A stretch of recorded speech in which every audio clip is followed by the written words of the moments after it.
Welcome to the Low Carb MD Podcast. No one is beyond help. No one is beyond hope. Nothing said on the Low Carb MD Podcast is medical advice. Please consult your own doctor before making any lifestyle changes.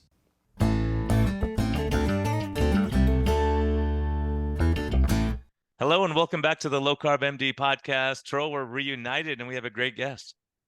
We have an amazing guest who's going to be bringing up an amazing topic. I've had the pleasure of being on her podcast and being interviewed by her. Miday, I get to extend back the favor. And we have Nayiri Mississian, right? Did I get it right? Like Mississippian, Mississauga. I must be from one or the other place.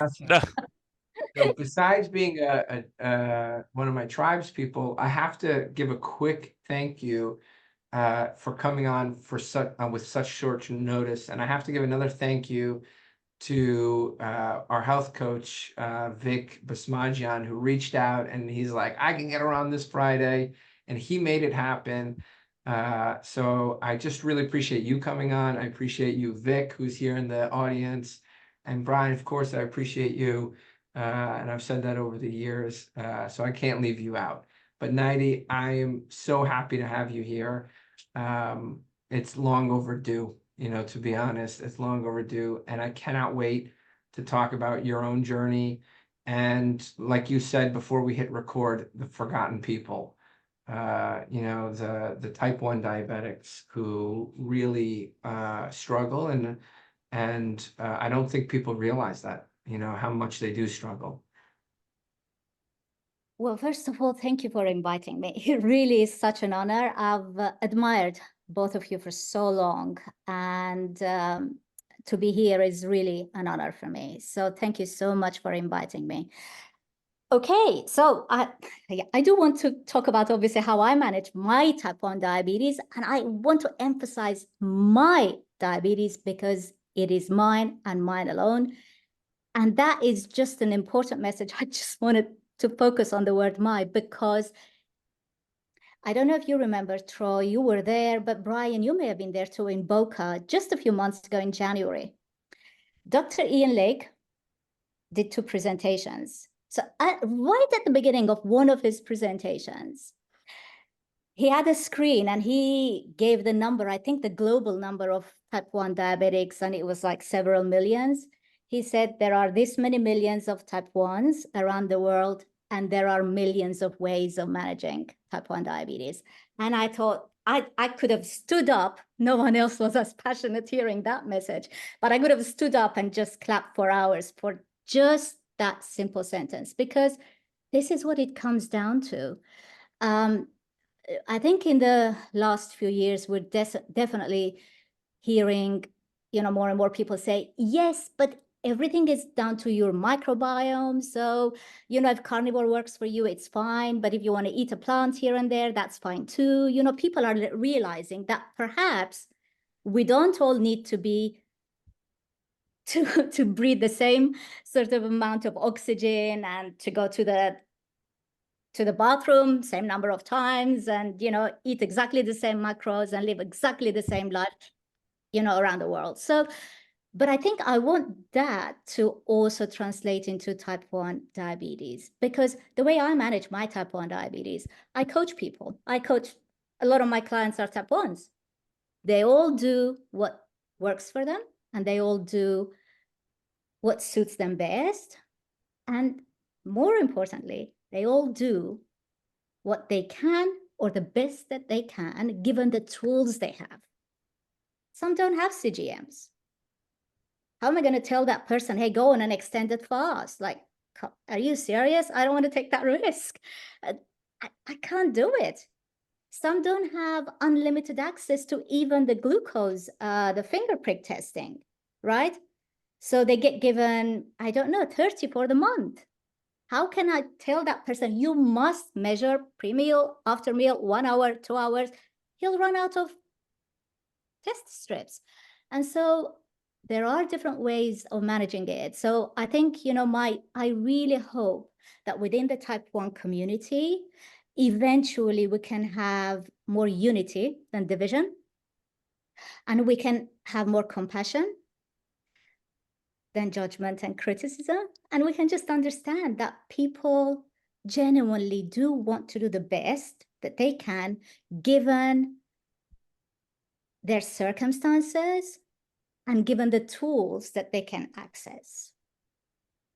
Yeah, I think that's so important, not only for the type 1, but low carb, keto, carnivore, whatever. I see these fights going on. It's like, that's not good for your stress hormones and insulin and cortisol and all these other things. And so people get so worked up. And I just commented on that today. Like, some people that we've worked with that have done so well, and then they post something about their success, and people go, "You're doing it the wrong way. You're not doing it right." It's like, it's working for them. Leave them alone, right? But we can get so purist sometimes, and you realize, and that's kind of what my talk was at the San Diego Metabolic Health Conference was, look, some people don't have access to grass-fed beef, or they can't do certain things based on where they live, and they don't have access. So we have to say, what is the best case scenario in that situation? Yeah, I think, we have to be less dogmatic and, more compassionate.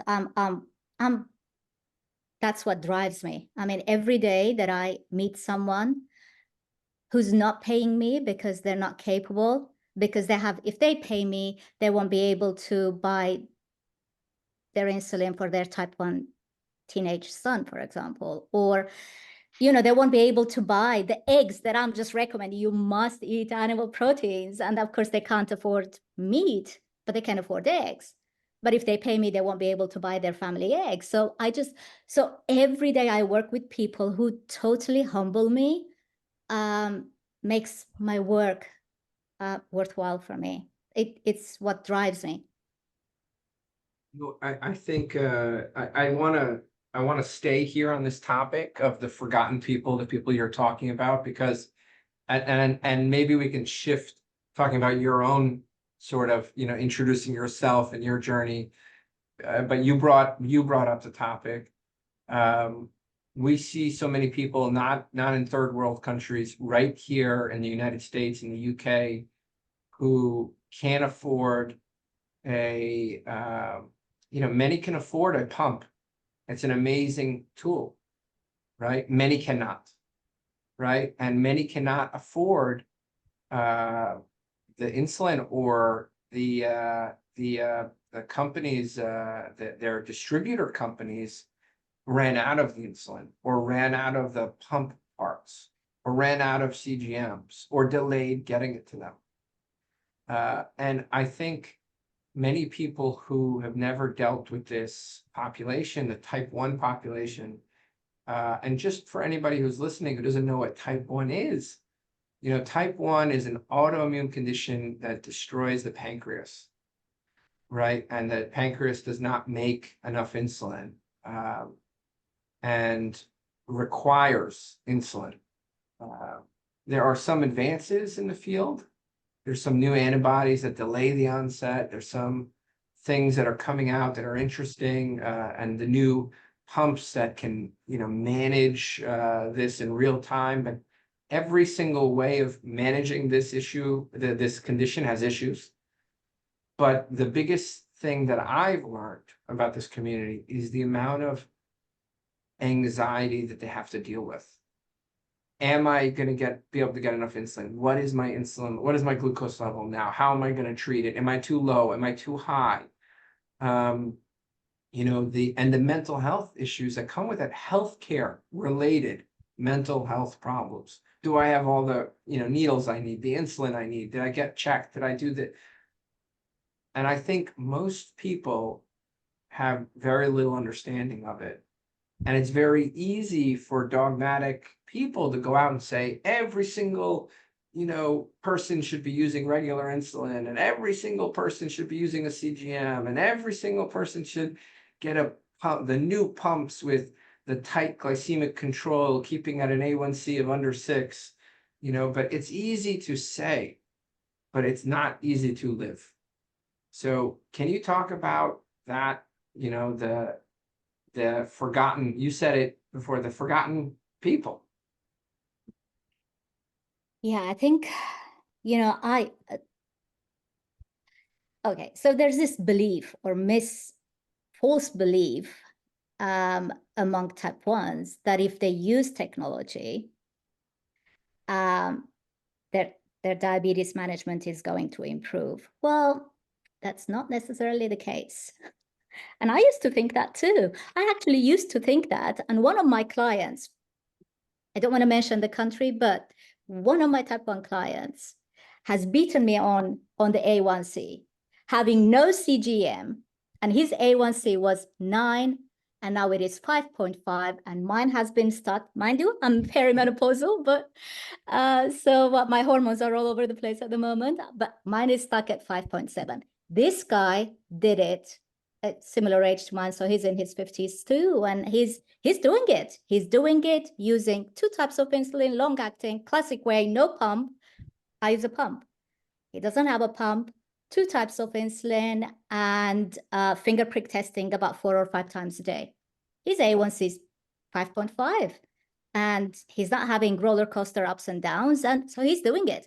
I mean, that really would put me to shame to say, hey, you need the technology to be able to control your blood sugars or to manage them well. So that's, that's not necessarily the case. However, I personally, I'm grateful to have a pump, not because it does all the managing for me. I still do. I still have to do the managing because the technology actually. So I'll tell you about the pump. So I use the Omnipod. Problems. It has its own problems. Yeah. It adds problems. I use the Omnipod, and this one actually talks to my Dexcom CGM, right? And if I put it on automatic mode, it's supposed to just keep me stable. It keeps me at 180 all day long. I don't want to be at 180. It keeps me. I don't drop low. It doesn't let me rise too high either. But pretty much I'm within the 180 to 200 range. To me, that's shocking. So I thought, you know what? I want to switch that off. So I just put it on manual mode. It does have a mode where you just use it like any other pump. You have to put all the input, you have to do all the managing. And I use it manually, and I do a much better job because I don't want my blood sugars to be 180 or 200. So to think that technology is going to do all the management for you is just completely false. On whatever diet you choose to be vegan, vegetarian, high carb, or even low carb, high protein, you are going to have to manage your blood sugars. They're not going to manage by themselves. They're not just going to be in range by themselves with minimum effort. You have to work on your blood sugar. So because my work is primarily based online, I work from home, so I don't have long hours of commute. I think, that I'm blessed in a way that I can work from home. So that gives me the opportunity or the advantage of micromanaging my sugars, making sure I'm in a tight range. It doesn't mean I never fall out of range, but I'm pretty much in a tight range, up to 120, and my low is 75. So if I can stay within that range most of the time, I'm happy and I'm not anxious. It's not causing me anxiety, and I'm fine. And I can micromanage. So, but other people cannot do that. So we have to find a way to give them the confidence without causing them anxiety. I think that's extremely important. Actually, it's called in diabetes circles, that anxiety is called diabetes burden. It is a thing. It is a phenomenon, and it's very common. You might be familiar with Professor Robert Lufkin. And so his co-host on their channel, when they invited me, his co-host, Dr. Steven Sideroff, and he's a psychotherapist. So he asked me specifically this question. He said, he said, well, can you comment on the anxiety element of managing, type 1 blood sugars with type 1 diabetes? I remember saying that, look, that anxiety will, get so much better if you are on a low carbohydrate diet. And I stick by it because, if you're not having those blood sugar fluctuations, the roller coaster highs and lows, you're not going to have that many mood swings. That cannot be even debated. But it goes beyond that. It goes beyond that. As you mentioned, you have to worry about, do I have enough supplies? Do I have, am I doing a good job? For some people, maintaining a very tight range will cause so much anxiety that you have to step back and think, is this worth it? This man isn't able to sleep. So maybe let's widen that range. Not to ADA range, by the way. There's nothing normal about maintaining a range between, I don't know, I think the ADA range is something crazy like up to 180. Yeah, you're perfectly normal. That is not normal. But just widening that range a little bit for some people will give them their life and confidence back.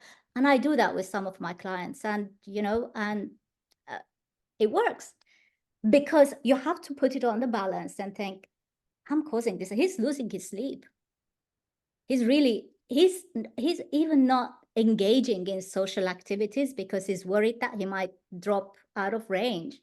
Once we widen that range a little bit, he regains his life.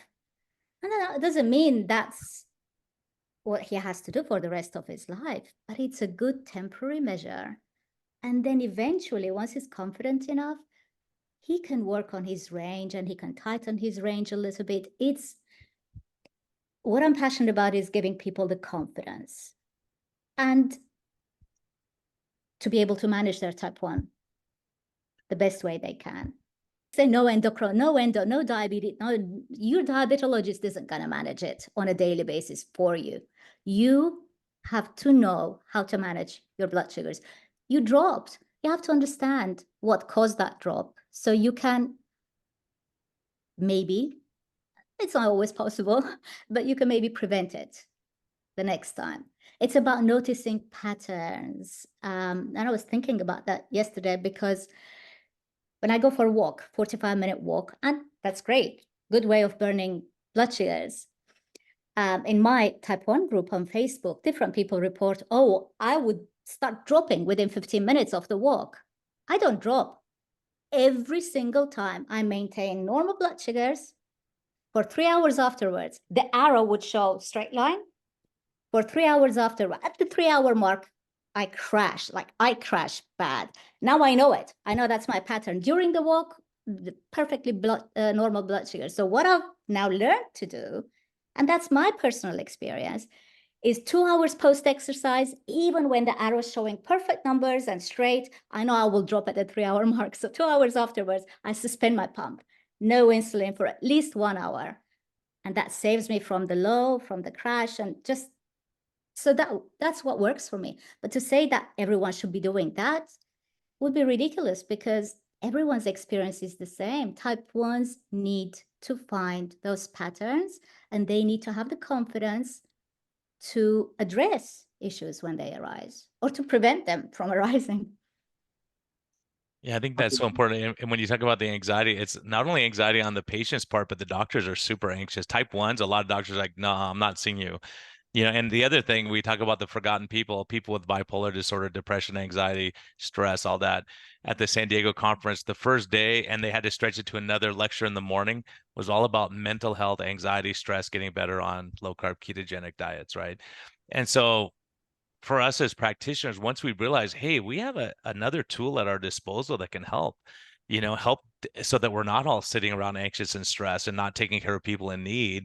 When you realize we have people like you, Andrew Kutnick, I respect him greatly, and we had time just to sit and talk and reflect on life and things. Hopefully we drag him back on the podcast, Trope, because he has some great research going on. But it's so important because you understand the physiology, right? And so you can help someone through better than someone who's never struggled, just like someone who's never struggled with alcohol, trying to help people with alcohol abuse. I'm not equating those two things, but I'm just saying when you've been through the experience, you go, look, I know what happens with me. Let's try using some of this with you and giving you a little bit of hope. Yeah, I agree. I think, it's important that at least within the type 1 community, we support each other. And that's why I have a support group specifically for type 1 diabetics who are on a low carb or ketogenic diet. And I also do fasting. So I think support groups are really important. But I started low carbing back in 2015. And interestingly, it was by chance I came across one of Jason Fung's videos and on YouTube. And Who then I watched hasn't? it, and then yet another. And then I decided to follow a low carbohydrate diet. And then of course, Dr. Fung also talks about fasting. And I thought, I should be able to do that. And I joined many Facebook groups. I started looking for other type 1 diabetics who are also doing fasting. And I was kicked out. I was kicked out for saying I should never be posting things like that. That's like a taboo. That's extremely dangerous. And so it was in the back of my mind. I thought, you know what, I'll create my own group. And I'll go ahead and I'll just fast, because I wanted to do a long, like 3-day fast, like maybe even longer, if I could. I didn't know if it was possible, but I knew that I could do it safely. And so I started reading the literature to see what the dangers might be. Other than possible, dehydration and electrolyte imbalance and, not insufficient insulin, or even like too much insulin and dangerous hypoglycemia, I couldn't find. I knew I could control all of these. So I decided to just go ahead and do a 5-day fast. So while I was working on it and planning it, it was Dr. Ian Lake's 5-day fasted run project. So that was happening at the same time. And I thought, okay, gosh, this is great. This gives me the confidence. If they could do it, so can I. So, but yes, support group is really important, because I remember back, when I first started, no one supported me. My diabetes consultant, because I was just so proud having normal blood sugars, everything was good, I was feeling good. And, my A1C was 12, and no one was telling me, despite all the insulin you're taking, your blood sugar is high because all you're eating is carbohydrates. And I was vegetarian at the time. So of course, all my protein sources were either chickpeas or lentils, and I would have tons of those, and thinking that I was doing everything I could. No one told me you should change your diet. I couldn't bring my A1C down. And then I was successful at bringing it down, I think to 9.8.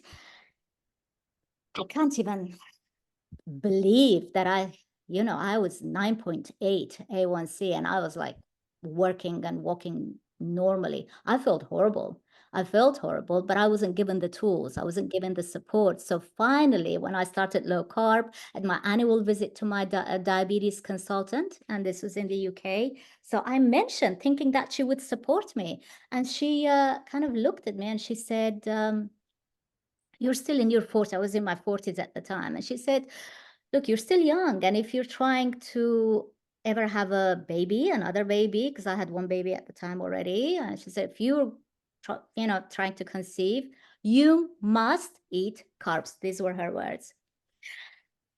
And yeah, that actually gave me more reason to do the opposite of what she was telling me. So yeah, I knew it was working for me. So I kept on believing Dr. Fung. And of course, then that got me into training in nutrition.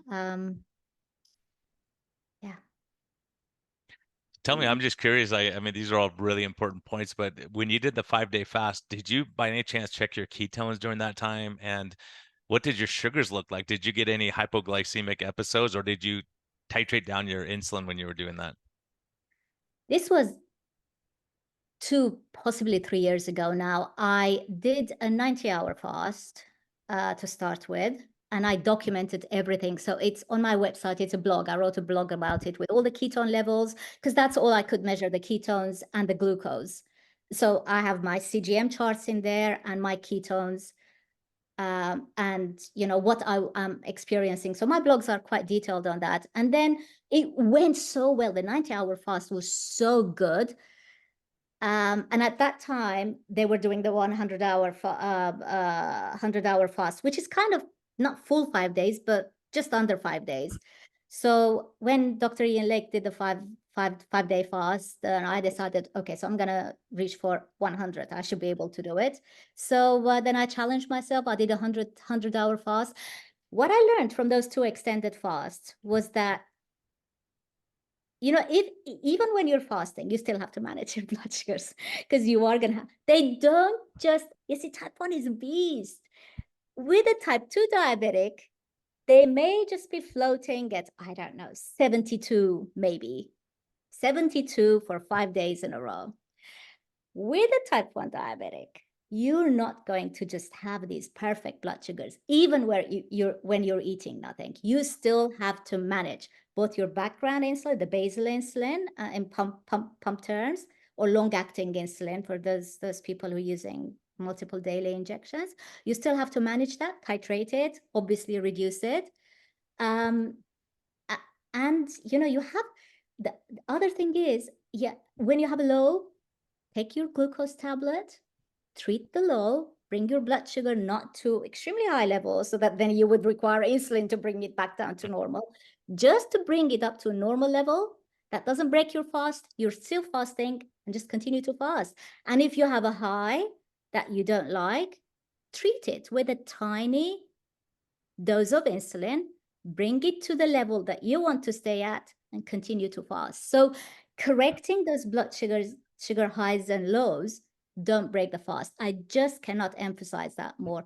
And of course, the 2 type 1 diabetics in that project, in the Fasted Run project, 0500, I always forget. So I think it was called 0500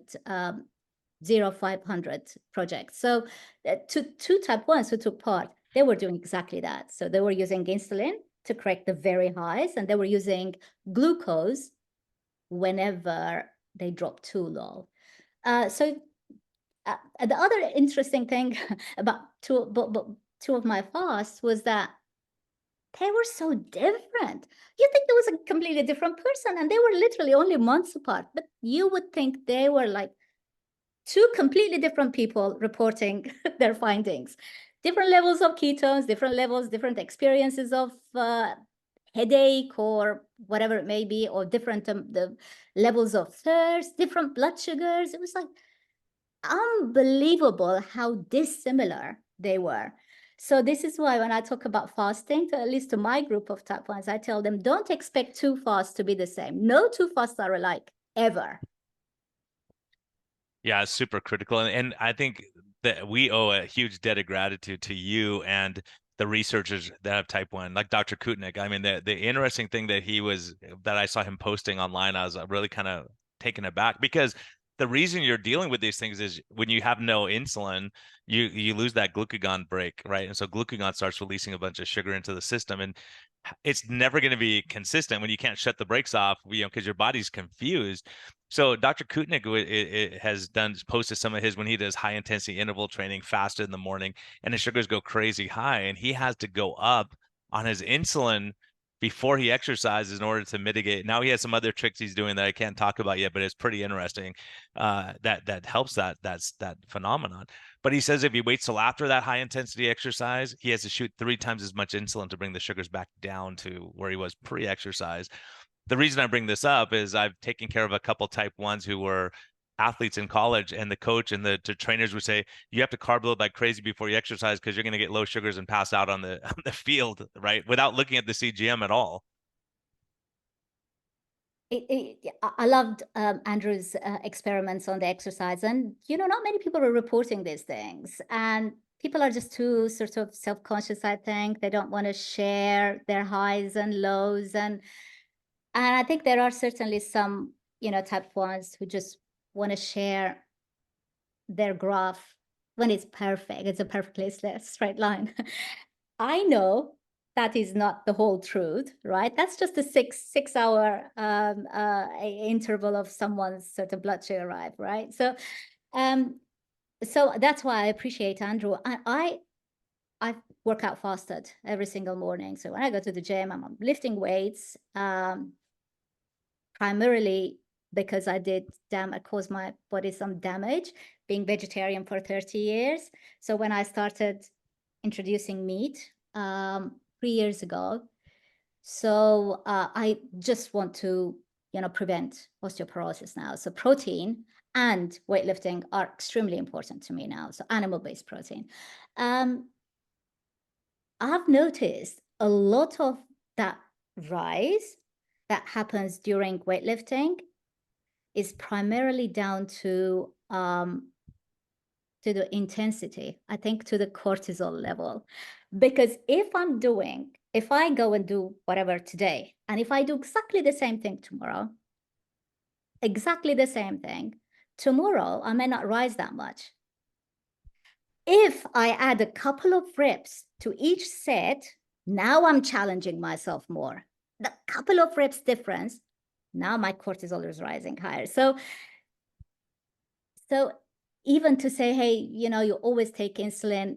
So some days I don't take insulin. I just wait to notice, because I used to do that. I used to just notice that most of the time I'm rising. My blood sugar it goes crazy high. It goes to like 170, even 200. I've noticed 200 during And this is with the weights.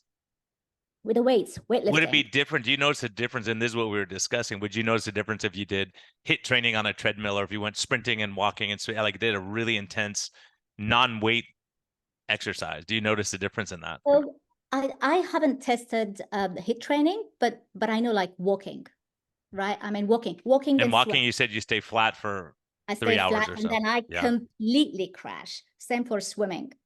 I can just swim in the sea, right? So I can just go to the sea and swim for a good 2 hours, nothing happens, and then at the 3-hour mark, boom. And it's a sudden crash, but I know that. So, but even when it comes to weightlifting, I used to take my insulin, and then to prevent my blood sugars rising too high. And then I noticed, no, a lot of it is down to how much cortisol I'm pumping. So if it's not going to be too intense a workout, if it's going to be just repetition of what I did yesterday, just to, to keep that blood flow, and it's just, something to do, I'm not particularly stressing the body, my blood sugar will not rise. And so now I have a different strategy. So when I go to the gym, I notice if I notice that I'm rising, then I'll take insulin then. Let me tell you, one of the things I noticed in my time using a CGM, and I'm not a type 1, I'm not type 2. I don't even think I'm not pre-diabetic, although at one point I was. The highest blood sugar I've ever reached in the past 10 years was when I ran a 5K, a race. And I reached above 220. My blood sugar went to from 80. And I was fasted. So an incredible increase of 120 points, all due to that cortisol response. And I've seen this play out in a number of other ways. I think Brian and I have talked about this.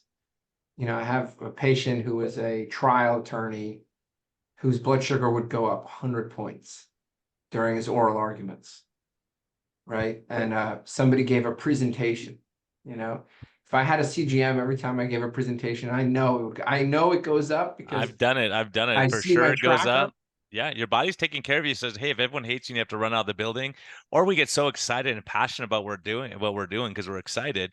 Those things can raise sugars, right? Having a really good experience can raise it. There's so much that how our physiology, but the point is, like, do you need to carb load before you do that talk? Of course not. Your sugar's going to 200, right? If you're doing certain exercises, but the danger in the type 1s is that the thought is, oh, you're exercising, so your muscles are burning sugar, you're going to get low sugars. That's just the common, and reality doesn't show that. And it may be delayed, like what you're saying, but this idea that these young kids with type 1 have, that's why they're the average. What's the average A1C for type 1s now? Is like 9 point something.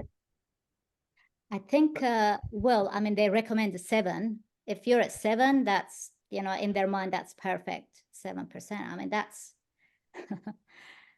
because they're terrified of of hypos. Yeah, that's what they're Because, recommending. But the average right now in type 1s outside Bernstein and all what you're doing oh, is I think it's like 9.2 or something if I heard there 8.9 or 9 point somewhere in that range.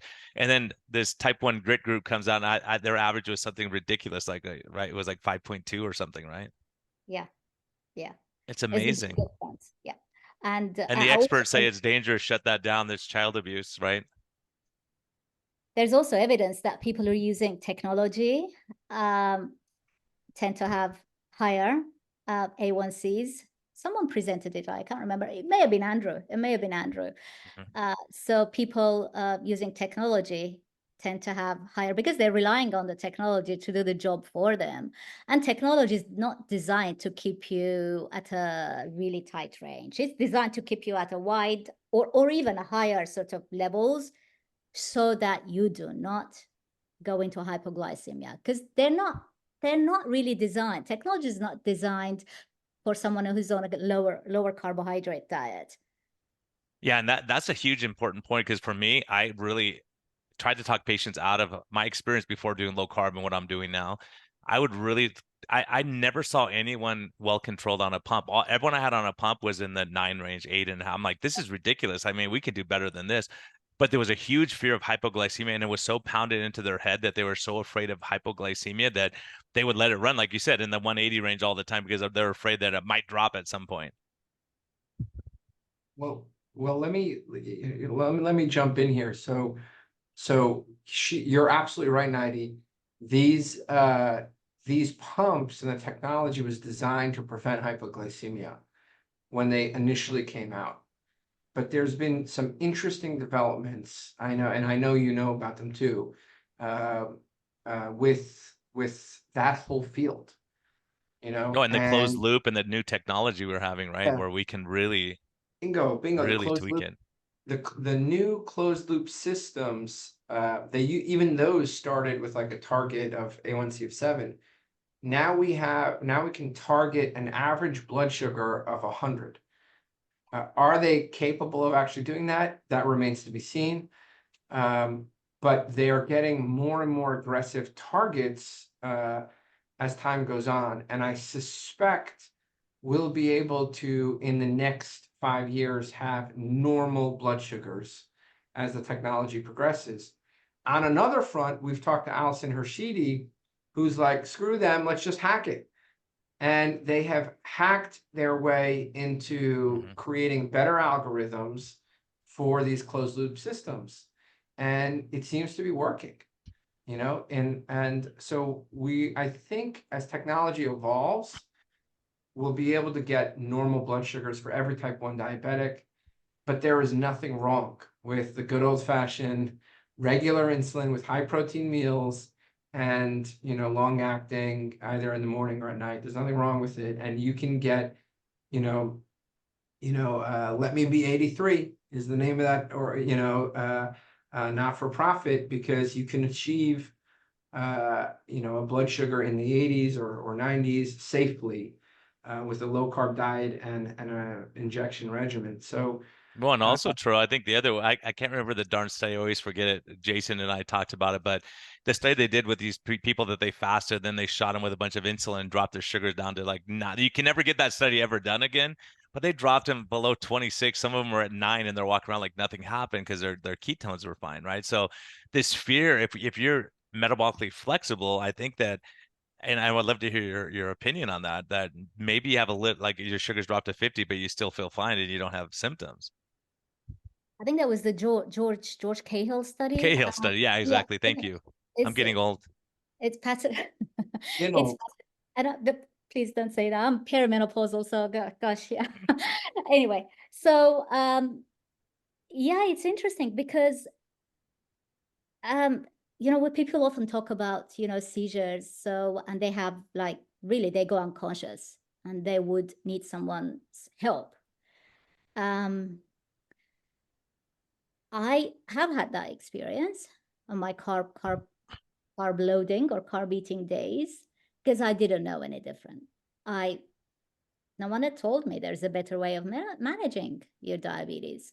I actually remember we'd gone on a day trip in central London. So like we walked for hours and hours with my then boyfriend, who's in my 20s.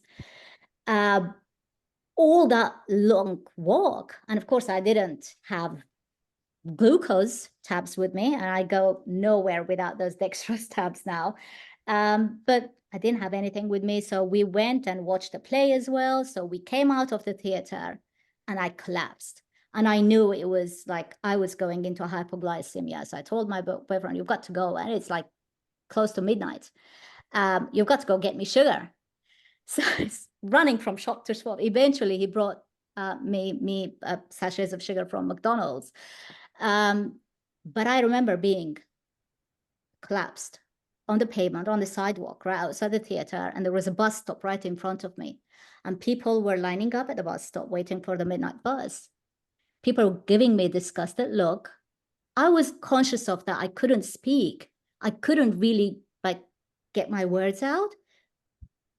But I was conscious enough to watch everyone's reaction and thinking I was either drugged or drunk, and on the floor and thinking, well, she's a nice looking girl.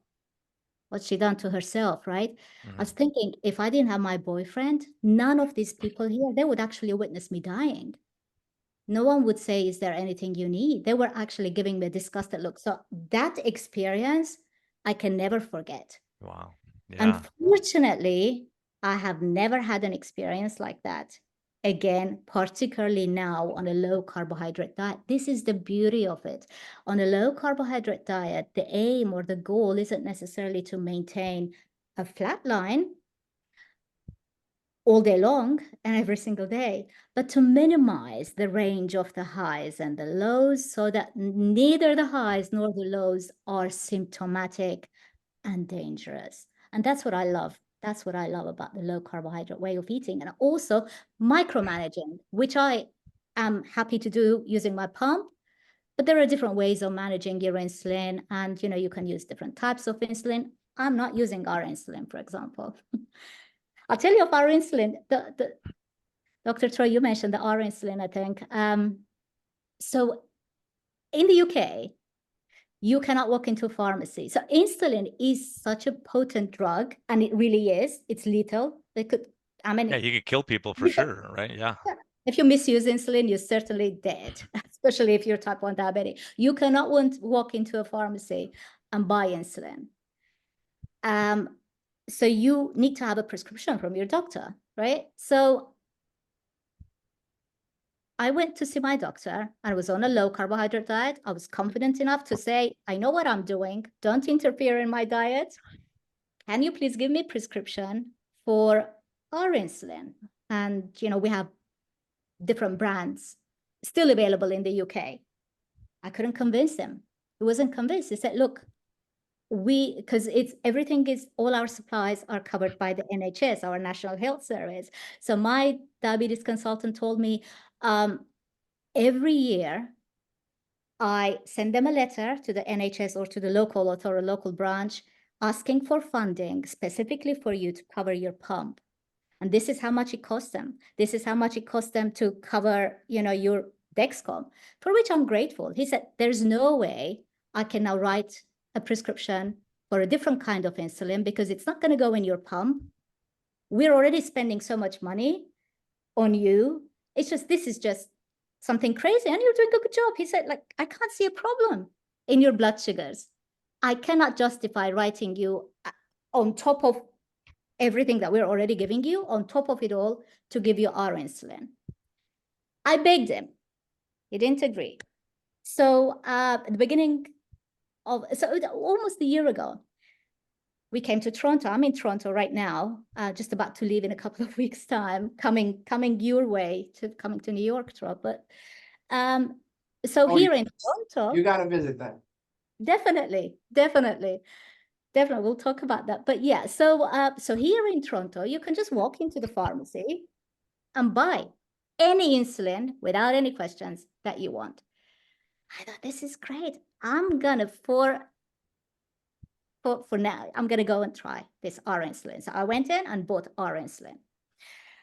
It had taken me at least six months, maybe even longer, to work out the exact way to manage my protein, to cover my protein, using the rapid acting insulin that I have in my pump. One type of insulin. So using my pump, I cover my protein really well. I started using our insulin with a syringe.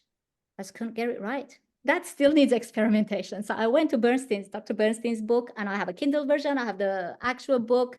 So I talked to Alison Hershey, and everyone is saying something else, so trial and error, trial and error. I thought, you know what?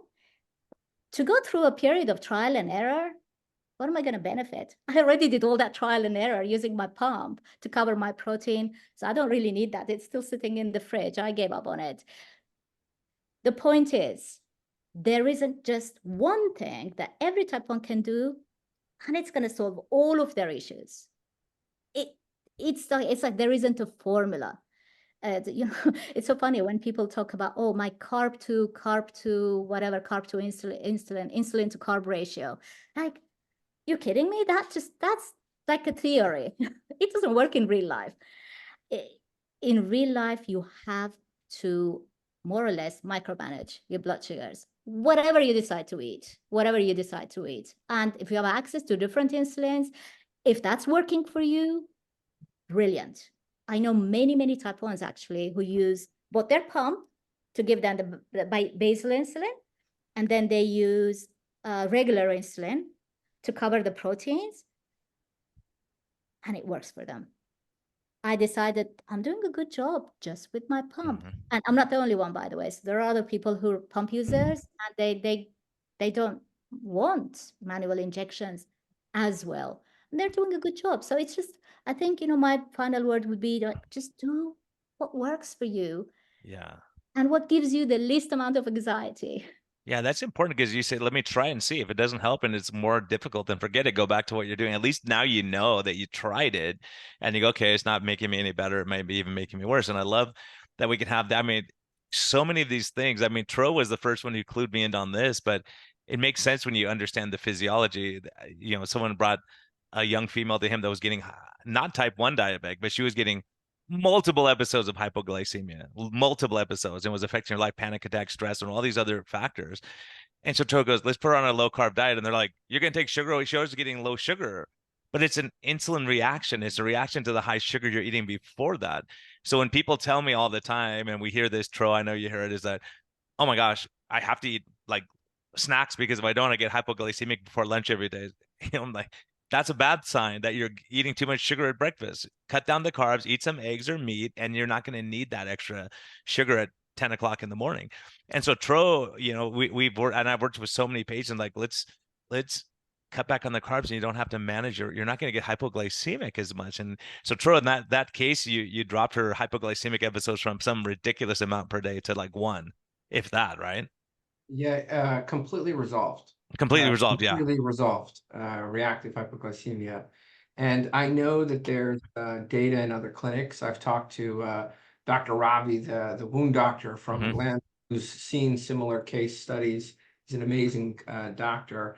I think that we'll see more and more reports about this. But, I think that, the individuality needed for these patients with type 1, as Nayiri said, like, every single patient is different. Every single patient has different needs, and it takes experience. I have to be honest, and Brian, I'm curious how you feel. Even with the experience I do have with type 1, I'm nowhere near the experience you have, right? Knowing all the little problems, how to finger stick, where to finger stick, where to put the pump, how to change the pump, how to deal with the tubes, how to, it requires an immense amount of experience. And sadly, I don't even think most endocrinologists have enough experience, and I know at this point, there's a lot that I do know and a lot I can offer my type 1 patients, but there is such a higher level of care when we send them to you, or we send them to Allison, or we send them to Beth McNally, right? We know we're going to be getting a higher level of care. And what I'll say is they deserve that. In fact, every single type 1 I know deserves that level of care. And it's sad that our medical system is sort of failing them. The average, and we didn't talk about this, but the average person with diabetes will live 15 years shorter life. 15 years shorter life duration. They will die 15 years. It is a death sentence, not including likely at least one hospitalization due to diabetes, right? At least one hospitalization due to diabetes in their lifetime. And not including the mental health, anxiety outcomes, the stunting, the decrease in IQ, particularly in kids who are not managed properly. And this group is so, I don't want to say frail, but it's such a group that needs help and support. And as much as me and Brian go and we learn from the masters like Andrew Kutnick, who's brought up again and again, we've talked about Alison Hershidi, Bernstein. Sadly, I don't know, Brian, if you feel this way, but I feel really not underprepared, but just I wish I had Nayiri working in my office. I wish I had Alison working in our office so that we could help so many more people. I wish I had Beth working here, because there's such a huge need, I agree 100%. I mean, arrogance has no place here. We had to do what's best for the patient. And if someone else can manage, that's how I feel about hormone replacement, things like that, that I just don't have the time to be an expert. So I'm not just going to experiment with my patients. Now we've seen enough where what we're doing helps for sure, way better than the standard of care, but it's still not the gold standard. The gold standard is going to be having education, support, the group meetings, all these things that can help people. And it's just the arrogance of medicine right now. As a matter of fact, I'm telling you, I when I was at the low carb conference, I met a really cool radiologist, and he's in a huge HMO healthcare system, and he would start. I know who that is. Awesome dude, man. I don't know who it is. Awesome but I guy. I know who it is. I can't single him out. I can't single him out because he can get fired for this. But he started putting on his reports. Hey, you have fatty liver. Here's the best way: low carb, keto, cutting processed foods, and they called him in and said, "You can't say that. You can't say that anymore. We're gonna fire you," because he did a lecture on low carb and all the head of the endocrinology filed a formal complaint against him, and you're like, holy cow, let down the arrogance for a minute and see what his outcomes are, what his data is, and then we could discuss it. But yeah, it's so sad to see that, because fatty liver, I'm telling you, Troy, I talked to at least 5 radiologists in the recent weeks, and they go, we don't even comment on it anymore. It's so common that we don't even mention it in our reports. It's insane what we come to from a healthcare system standpoint. I think the arrogance is what had actually, you mentioned that. It's the problem in type 1. The endocrinologists think they know, but they really don't.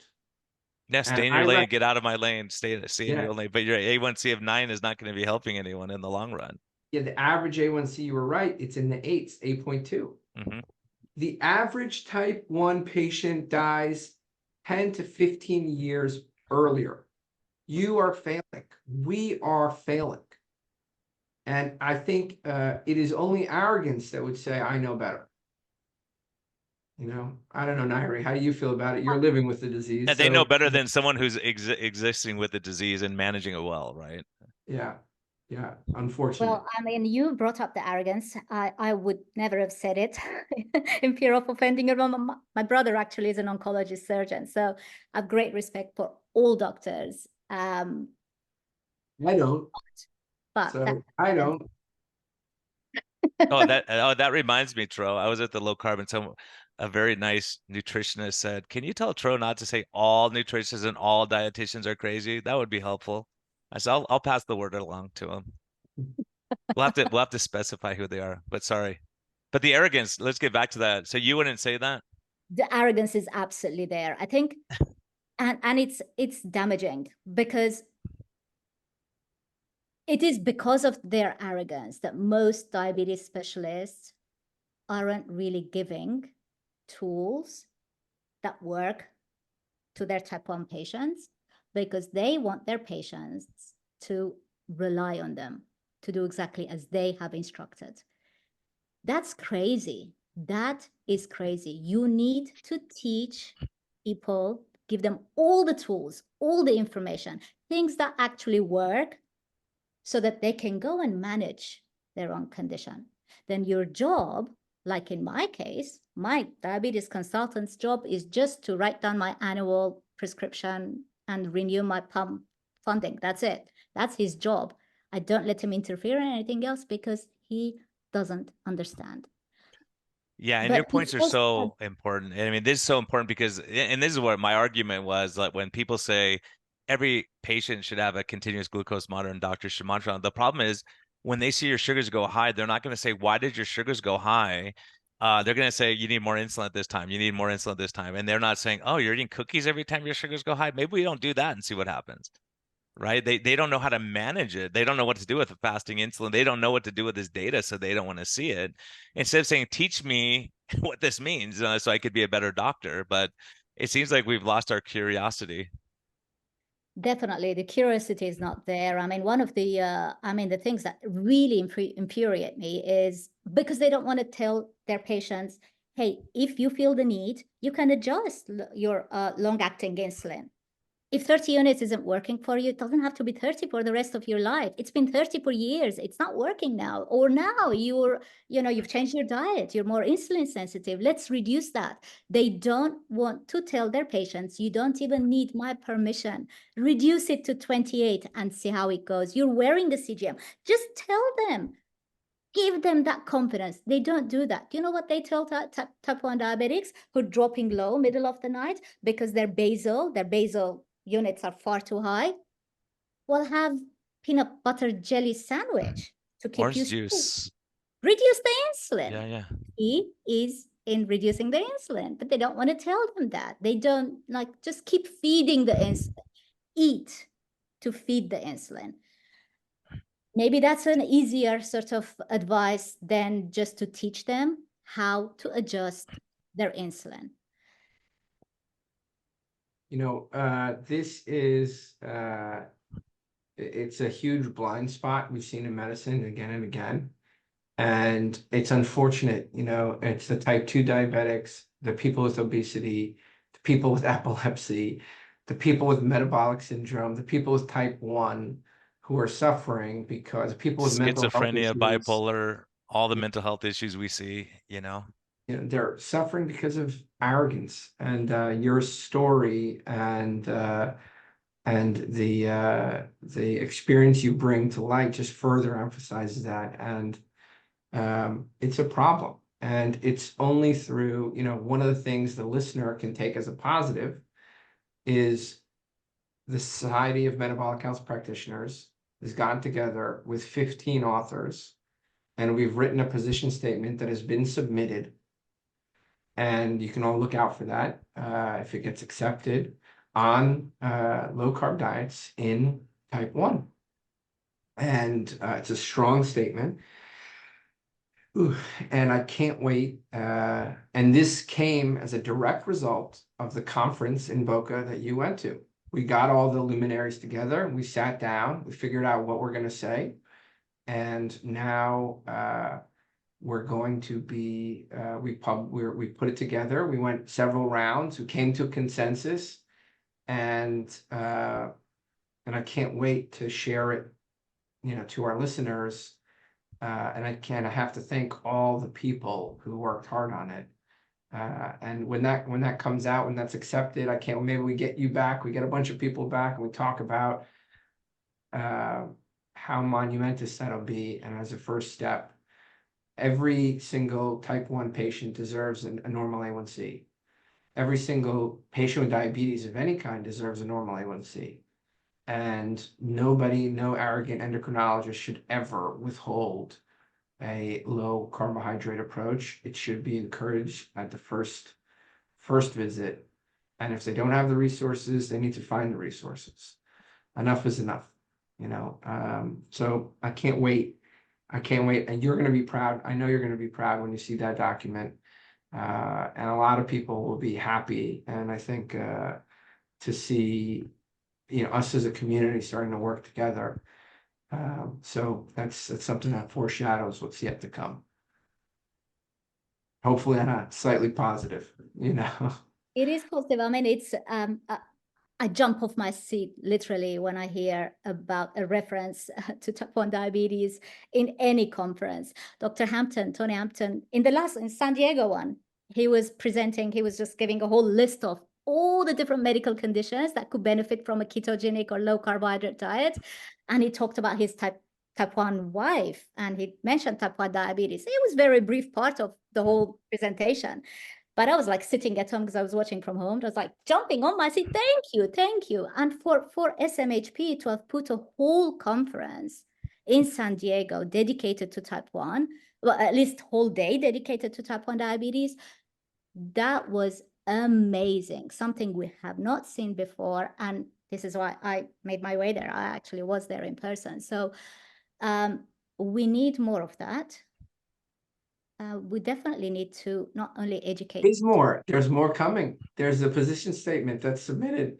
And I know when you read it, you're going to smile from ear to ear. And I know Brian's going to be smiling from ear to ear. And, all the people that, we'll have another podcast and we'll talk about it. But I wanted to leave on a more positive note than all the disparities and all the early deaths, that are needless. Absolutely. So how do we have to ask you, how do people who may be listening that want to track you down, want your assistance, want to just follow you on social media, how do they track you down?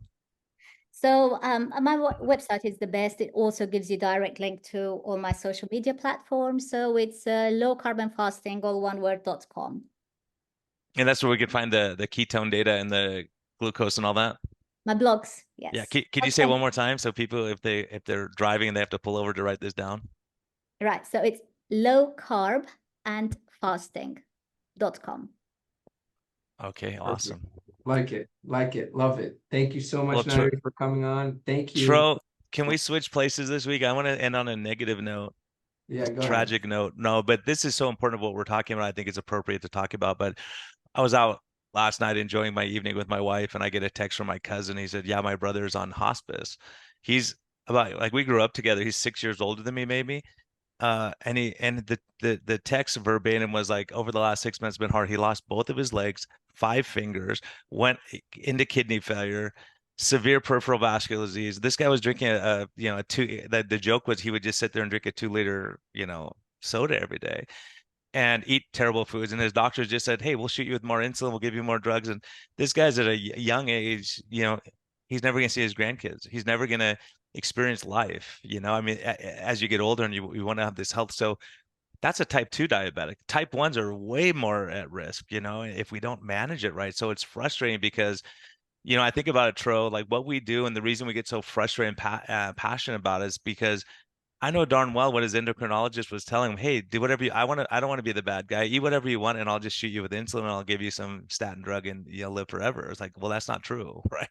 And so that's why these things are so important. And I will say, and I want to leave on a positive note, Tro. I don't like negative stuff, but another guy, Tro. This is amazing that I was at the low carb conference in San Diego, and this is why it's so important to go in person.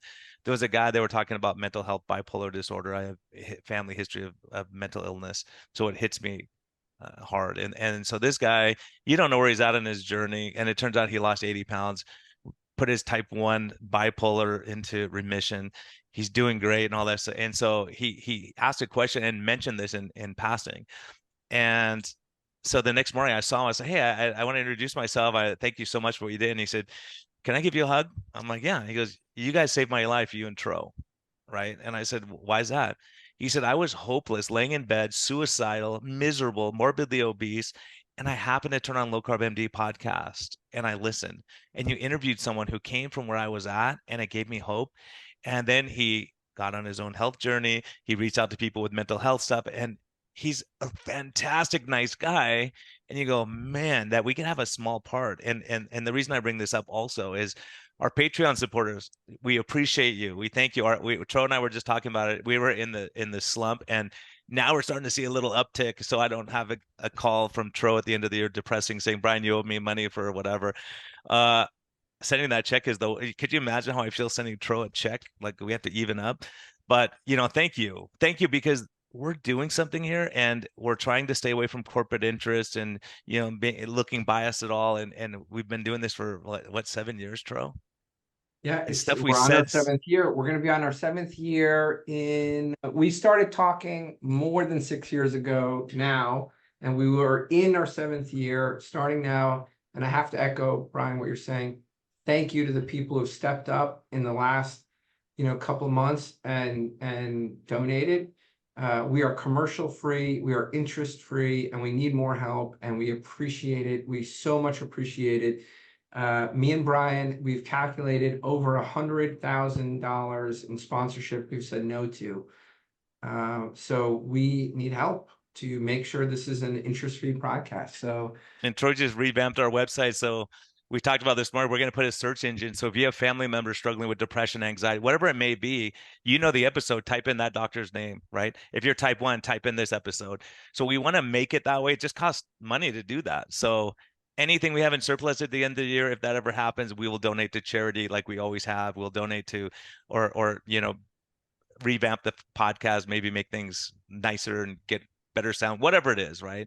So we have the ability we just need your help on that. If it's $2, $5, whatever it is, every little bit matters, helps. And when I was at the conference, I was talking to that young man, and another guy came up and said, "Hey, just so you know, I sent you guys $100 for the podcast. I love what you're doing. I want you guys to continue." I was like, "Thank you. That's so nice." So yeah, we want to bring this content. We want to be able to keep going with this thing. And so, we appreciate the support. We really do. People like Vic. I mean, we have a list of people who are at everything we do, and it's amazing. So, tragedies like my cousins, that's so preventable. It's just, we just know if we don't intervene, that's where we know the end of the story. If we can, a patient asked me why they should see me at my Arizona practice yesterday. And I said, look, my goal in life is to delay your celebration of life as long as possible. Right. I want you to live a long time and be healthy and happy, and we could have fun. So, Turo, thank you for all you do, man. I know you're doing a lot of work behind the scenes with all these papers, and it's amazing. Thanks for the steaks you sent me for doing a little talk for you. I appreciate that. I'm going to have that appreciate tonight. your help. Nayiri, I appreciate you too. I appreciate both you guys. Thank you. Yeah, and we so work much, together. man. It's amazing. I mean, thank you for what you're doing, because it gives us hope too that we could reach out to you with our type 1s when we're struggling or trying to figure out how to get their life better. And it's so critical that we all have our areas, and having you have the disease or the illness, that you can really speak truth and say, look, I tried this. Let's try different things to see what we can do and what works for you personally, not just a blanket statement. So we appreciate that. Thank you both. Thank you so much. It was an honor. I loved it. If you enjoy the show, please consider supporting us on Patreon by going to lowcarbmd.com.